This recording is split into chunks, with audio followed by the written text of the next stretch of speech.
What moment made you start prepping? I know it's different for everyone, and for a lot of people, it's actually the same moment, but it really depends on how old you are and how long you've been on this earth to experience different things that woke something up inside of you and you didn't feel comfortable anymore. You didn't think that the system had your best interest in mind. And you're like, you know what? I need to take things into my own hands so I feel safe for myself, for my family, in the event something happens. And there's a lot of different things that could happen, from civil unrest to natural disasters. You want to be able to protect yourself. You want to be able to provide for yourself.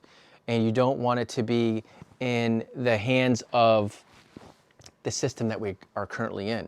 And I think every day, especially year to year, we're getting less and less confidence because of things that happen, and things that we thought would never happen are happening. We're having these like once in a lifetime experiences happen, and we're all experiencing them together, and people react to them differently. It's a fight or flight nervous system type of thing, where some people just bury their head in the sand because they're like, I don't want to deal with this. This is way too much. I can't process this. This is just way too much for me. And then there's other people where they're like, I don't want to be a victim. I want to have things set up so I don't ever have to worry about this again. If this thing happens, or if these set of things happen, whatever the thing is that is most likely to happen, I'm going to prepare for that and I'll be ready. I have that peace of mind. It doesn't matter what happens, I'll be ready. I have these things set aside and I'll be prepared, and I'll be able to protect myself. I'll be able to feed myself, and I'll be able to protect and feed my family.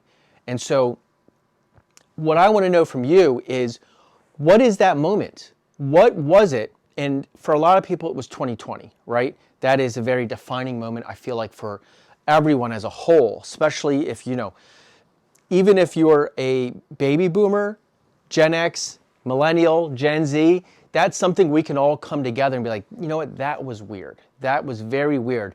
But for everyone, even if it was 2020, there was a moment in it that made you feel very uncomfortable, that made you say, something's off. Something's really, really off. I'm not buying the script they're giving me, and I need to be prepared for myself. So let me know in the comments, what was it for you?